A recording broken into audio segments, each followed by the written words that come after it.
Assalamualaikum warahmatullahi wabarakatuh. Selamat pagi dan salam sejahtera untuk kita semuanya. Baiklah, pada mata kuliah organisasi dan arsitektur komputer, pada pertemuan 8 ini kita akan membahas mengenai sistem bus. Nah, jadi sistem bus ini sebagai penghubung ya antar komponen-komponen komputer. Nah, seperti CPU, seperti memori, seperti perangkat I/O gitu ya. Nah, sistem bus inilah yang nantinya akan menghubungkan gitu ya. Jadi sebagai interkoneksi antar komponen di dalam komputer. Jadi untuk definisi dan fungsi bus ya. Jadi fungsi bus itu sebagai jalur komunikasi ya yang dibagi pemakai suatu set kabel tunggal ya yang digunakan untuk menghubungkan berbagai subsistem. Nah, jadi bus itu sebagai jalur komunikasi.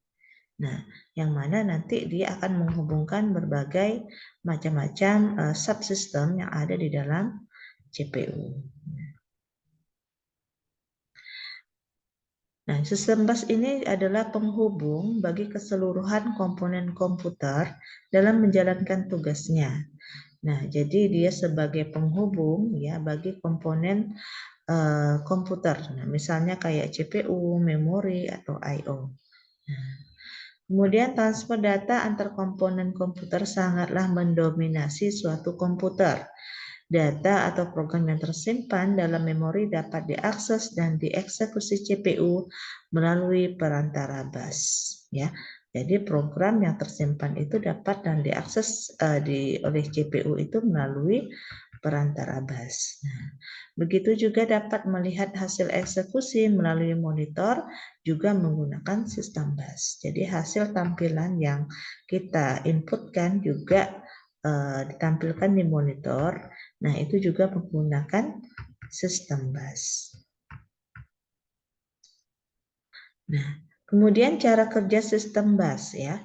Jadi pada sistem komputer yang mungkin lebih maju gitu ya, arsitektur komputernya juga semakin kompleks ya. Sehingga meningkatkan performa. Digunakanlah beberapa buah bus. Nah, jadi pada sistem yang mungkin sudah sangat bagus sekali, nah tentunya membutuhkan banyak bus. Nah, bisa misalnya 50 sampai 100 sistem bus gitu ya. Nah, tiap bus itu merupakan jalur data ya antara beberapa device yang berbeda. Dengan cara ini, RAM, prosesor, GPU atau VGA AGP itu dihubungkan oleh bus utama ya berkecepatan tinggi yang lebih dikenal dengan FSB atau front side bus. Nah, jadi front side bus inilah yang merupakan bus utama yang sangat memiliki kecepatan tinggi ya, yang terhubung melalui RAM, prosesor, atau GPU gitu ya. Nah, sementara perangkat lain yang lebih lambat itu dihubungkan oleh bus berkecepatan rendah. Jadi perangkat-perangkat periferal yang lain itu bus kecepatannya rendah. Nah, dengan bus lain ya, yang lebih cepat. Nah, yang kayak FSB ini sangat cepat sekali ya karena RAM, prosesor ataupun VGA AGP ini memerlukan kecepatan yang lebih tinggi ya sehingga membutuh bus sistem yang lebih tinggi yaitu FSB. Nah, kemudian untuk struktur fisik sistem bus bisa kalian lihat seperti ini ya, di mana ada beberapa seperti SCSI controller, ada sound card-nya, kemudian di sini ada modem, ada edge connector, ada card cage. Nah, ini adalah struktur dari fisik bus atau interconnection. Nah, kemudian ada di sini juga merupakan tampilan struktur logic system bus atau interconnection. Nah, bus ini letaknya di sini ya. Nah, ini adalah saluran-saluran bus yang mana saluran bus ini saling terhubung ke beberapa komponen komputer. Misalnya di CPU, memori, ada video controller, yang mana video controller itu juga dihubungkan oleh sistem bus yang menuju ke monitor. Kemudian keyboard ini ya juga mempunyai sistem bus supaya dapat terhubung keyboardnya. Nah, kemudian ada floppy disk ya atau perangkat penyimpanan. Kemudian ada hard disk. Nah, hard disk ini juga perangkat penyimpanan yang juga terhubung melalui sistem bus. Nah, jadi sistem bus ini yang menghubungkan berbagai macam komponen komputer mulai dari CPU dan sampai ke hard disk. Nah, di sini juga merupakan struktur logic system bus atau interconnection, di mana di dalam CPU ini ya, di dalam CPU ini ada beberapa komponen seperti ALU ya, kemudian ada register. Register ini tempat penyimpanan juga sementara ya, tentunya membutuhkan bus interface. Nah, bus interface ini atau tampilan busnya juga harus terhubung gitu ya, saling terkoneksi untuk menghubungkan ke ALU, kemudian ke register supaya ALU dan register ini bisa saling berkomunikasi gitu ya. Nah, kemudian bus interface juga harus terhubung ke perangkat I/O atau I/O bridge ya. Itu juga melalui sistem bus. Nah, kemudian dia juga I/O ini juga mengakses main memory atau memori utama juga harus melalui bus system, yaitu bus systemnya adalah memory bus gitu ya. Nah, kemudian juga untuk terhubung untuk supaya bisa berkomunikasi dengan USB, kemudian grafik adapter ya, ataupun disk controller ini juga menggunakan I/O bus. Jadi busnya itu tergantung dari komunikasi yang dituju gitu ya. Nah, kalau untuk USB, grafik, disk controller itu menggunakan I/O bus. Nah, kalau untuk terhubung kepada main memory ya, antara perangkat input output itu biasanya menggunakan memory bus.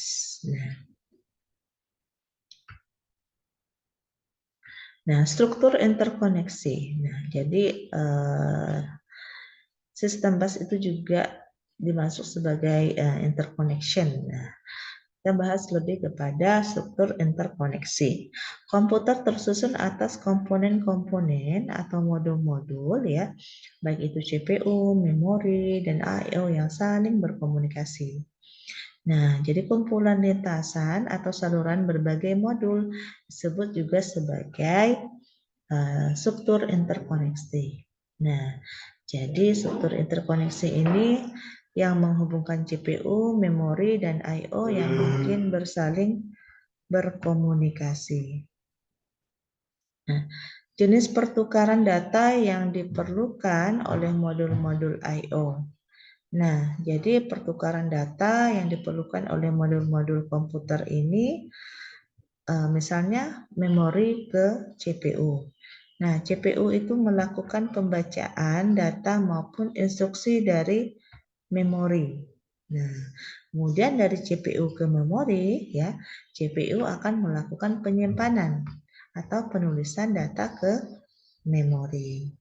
Nah, kemudian dari I/O atau ke CPU ya, perangkat input output ke CPU ini, CPU akan membaca data dari peripheral melalui modul I/O. Nah, kemudian kalau dari CPU ke I/O ya, jadi CPU itu mengirimkan data ke perangkat peripheral yaitu melalui modul I/O. Nah, kemudian untuk komunikasi dari I/O ke memori atau dari memori ya itu digunakan pada sistem DMA. Nah, ini adalah jenis pertukaran yang diperlukan dalam oleh modul-modul komputer.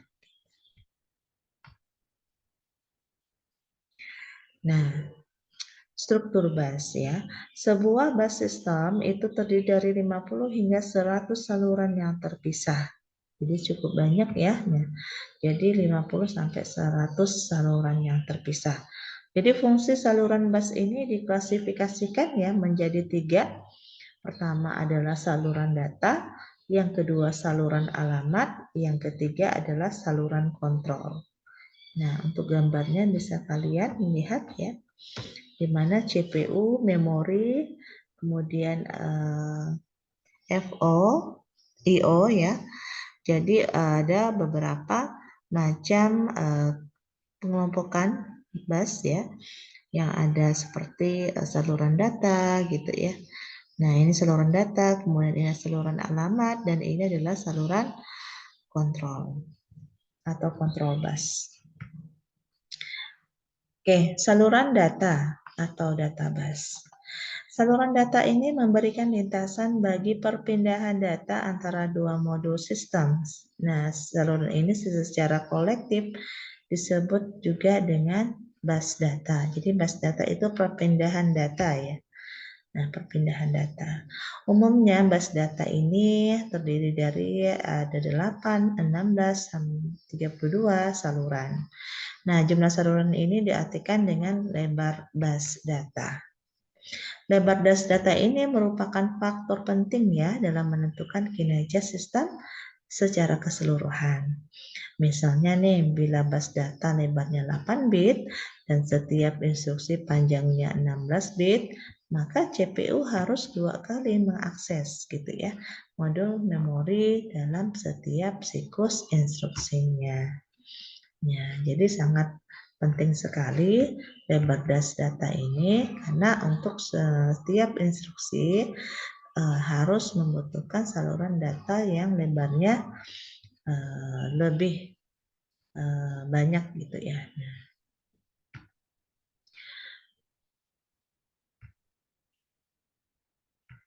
Oke, lanjut ke saluran berikutnya adalah saluran alamat. Nah, jadi saluran alamat atau disebut juga dengan address bus ini, saluran alamat digunakan untuk menandakan sumber atau tujuan data pada bus data. Misalnya nih, bila CPU akan membaca sebuah word data dari memori, maka CPU akan menaruh alamat word yang dimaksud pada saluran alamat. Nah, jadi fungsinya adalah untuk membaca word data, kemudian menaruh alamat word. Nah, itu fungsi dari saluran alamat. Nah, lebar bus alamat ini akan menentukan kapasitas memori maksimum sistem, gitu ya. Nah, jadi semakin lebar bus alamat juga akan semakin banyak kapasitas yang diperlukan.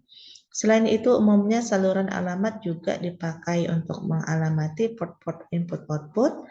Biasanya bit-bit berorder lebih tinggi dipakai untuk memilih lokasi memori atau pada modul. Nah, jadi juga bisa untuk mengalamati port-port input output gitu ya. Nah, kemudian saluran yang ketiga yaitu saluran kontrol.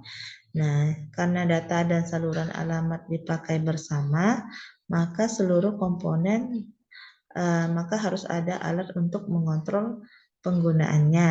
Nah, saluran kontrol ini digunakan untuk mengontrol akses ke saluran alamat dan penggunaan data. Jadi saluran kontrol ini fungsinya mengontrol ya, baik dari data ataupun penggunaan alamat. Nah, sinyal-sinyal kontrol itu melakukan transmisi baik perintah maupun informasi waktuan di antara modul-modul sistem. Nah, sinyal-sinyal pewaktuan menunjukkan kualitas data dan informasi alamat. Umumnya saluran kontrol meliputi memory write, memory read, I/O write, I/O read, ya, transfer ACK, bus request, bus grant, interrupt request, dan interrupt ACK, dan clock dan reset. Nah, jadi berbagai macam yang dilakukan dalam saluran kontrol ini ya, selain pengontrolan alamat, kemudian mengontrol data, dan juga berbagai macam saluran kontrol ya, yang sudah disebutkan tadi. Kemudian jenis-jenis bus ini ada beberapa macam ya. Jenis bus pertama adalah dedicated bus, bus yang khusus menyalurkan data tertentu. Contohnya seperti paket data saja atau alamat saja. Jadi ada khusus ya. Nah, ini namanya dedicated bus. Jadi keuntungannya ini throughput yang tinggi karena kemacetan lalu lintas kecil. Ya. Nah, kalau kerugiannya meningkatnya ukuran biaya sistem. Kalau untuk multiplex bus ini, bus yang dilalui informasi yang berbeda baik data, alamat, dan sinyal kontrol dengan metode multiplex data. Nah, ini bus multiplex bus gitu ya. Nah, kekurangan multiplex ini hanya memerlukan saluran sedikit sehingga menghemat tempat, tapi kecepatan respon data menurun dan diperlukan mekanisme yang kompleks untuk mengurai data yang telah dimultiplex. Nah, jadi untuk multiplex bus ini punya kelebihan dan juga punya kekurangan ya. Kalau kelebihannya kecepatan transfer, kalau kelebihannya itu sedikit saluran ya, tetapi kecepatan transfernya adalah menurun. Nah, itu jenis-jenis bus. Kemudian untuk elemen perancangan bus itu menggunakan metode arbitration. Nah, arbitration ini sifatnya tersentralisasi dan juga terdistribusi. Nah, tersentralisasi maksudnya sini adalah pengontrol bus sentral atau arbiter yang bertugas mengatur penggunaan bus oleh modul. Nah, kalau terdistribusi, setiap modul memiliki logika pengontrol akses yang berfungsi mengatur pertukaran data melalui bus. Nah, berkaitan dengan lebar bus itu ada alamat atau address, ada data. Nah, lebar bus ini kalau dari segi alamat, lebar bus alamat mempengaruhi kapasitas gitu ya. Nah, semakin lebar bus alamat, maka semakin besar juga range lokasi yang dapat referensi. Nah, jadi semakin besar alamatnya juga dibutuhkan lebar bus yang juga semakin banyak gitu ya. Kemudian dari segi data ya, lebar bus data mempengaruhi juga kinerja sistem. Nah, semakin lebar bus data juga semakin besar bit yang dapat ditransfer pada suatu waktu. Nah, jadi semakin lebar juga semakin besar bit yang diperlukan. Jadi dibutuhkan lebar bus yang juga semakin banyak. Nah, contoh-contoh bus itu macam-macam ya, ada bus ISA ya. Kalau bus ISA ini salah satu industri komputer personal lainnya yang merespon perkembangan mengenai bus ISA ini ya untuk mengadopsi standarnya sendiri. Jadi bus ISA ini singkatan dari industri standar arsitektur. Nah, yang pada dasarnya adalah bus PC atau AT yang beroperasi pada 8,33 MHz atau kecepatannya ini ya 8,33 MHz. Jadi jenis yang bus ISA. Nah, keuntungannya dari bus ISA ini pendekatan ini tetap mempertahankan kompatibilitas dengan mesin-mesin dan kartu-kartu yang ada. Jadi dia bisa kompatibel ya dengan mesin-mesin dan kartu yang ada. Kemudian ada bus PCI. Nah, jadi PCI ini adalah bus yang tidak tergantung kepada prosesor. Jadi dan berfungsi sebagai bus mesin atau bus peripheral. Jadi bus yang tidak tergantung. Jadi sebagai bus peripheral ya. Jadi bus PCI ini biasanya ini digunakan untuk bus peripheral. Kalau standar PCI adalah 64. Jadi dia mempunyai 64 saluran data dengan kecepatannya adalah 33 MHz ya. Lebih rendah tadi ya, dan yang ini lebih rendah, yang tadi lebih tinggi yang untuk yang jenis bus ISA ya. Nah, oke, keuntungan dari PC ini tidak hanya pada kecepatannya saja, tapi murah dengan keping yang sedikit. Nah, jadi bus PCI ini murah ya, lebih murah. Nah, dan juga memiliki kecepatan yang lumayan gitu ya. Nah, yang dimana bus PCI ini lebih kepada untuk mengontrol dari bus peripheral. Kemudian ada bus USB, jadi semua perangkat peripheral tidak efektif apabila dipasang pada bus kecepatan tinggi PCI. Sedangkan banyak peralatan yang memiliki kecepatan rendah seperti keyboard, mouse, dan printer. Jadi ini adalah perangkat-perangkat input-output ya, di mana dibutuhkan yang namanya bus USB supaya nanti ketika komunikasi antara perangkat-perangkat tersebut itu dapat memiliki kecepatan yang tinggi. Sebagai solusinya ya 7 vendor. Nah, ini ada Compaq, DEC, IBM, Intel, Microsoft, dan NEC, dan Norton. Nah, ini adalah vendor-vendor yang bersama-sama ya merancang bus untuk peralatan I/O yang berkecepatan rendah. Standar yang dihasilkan itu dinamakan Universal Standard Bus atau disingkat dengan USB. Nah, jadi ada juga khusus bus USB yang khusus menangani perangkat-perangkat input-output, gitu ya. Yang tentunya kecepatannya tidak setinggi dari bus PCI atau bus ISA. Nah, kemudian ada bus SCSI. Nah, ini singkatannya adalah panjangannya adalah Small Computer System Interface ya. Jadi ini perangkat peripheral eksternal yang dipopulerkan Macintosh tahun 1984. Nah, jadi untuk peripheral eksternal ya. Jadi SCSI ini merupakan interface standar untuk drive CD-ROM. Nah, ini tahun 84 ya, sudah lama sekali. Jadi untuk drive CD-ROM, kemudian ada peralatan audio, kemudian ada hard disk dan perangkat penyimpanan eksternal yang berukuran besar. Jadi sifatnya lebih ke peripheral eksternal ya. Nah, misalnya kayak CD-ROM ya, hard disk, peralatan audio. Jadi menggunakan bus SCSI. SCSI ini menggunakan interface paralel ya dengan 8, 16 atau 32 saluran. Jadi jumlah salurannya bervariasi mulai dari 8, 16 dan atau 32 saluran. Nah, ini bus yang keempat ya. 2, 3, 4. Ini yang kelima ya, bus P1394 atau Firewire. Nah, ini Firewire ini yang merupakan standar dari IEE. Ya, standar IEE ini adalah standar ya dalam bidang elektronik ya, yang memiliki kelebihan dibandingkan dengan interface I/O lainnya, yaitu sangat cepat, kemudian murah dan mudah untuk diimplementasikan. Nah, pada kenyataannya ya, untuk P1394 ini ya, bus ini tidak hanya populer pada sistem komputer ya, namun juga pada peralatan elektronik ya seperti kamera digital, VCR dan televisi.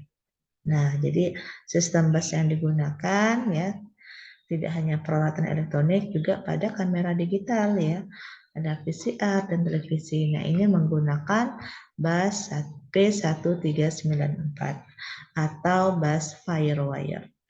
Jadi kelebihannya untuk bus P1394 ini penggunaan transmisi serial sehingga tidak memerlukan banyak kabel. Jadi transmisinya itu bentuknya serial ya. Nah, jadi tidak perlu banyak kabel.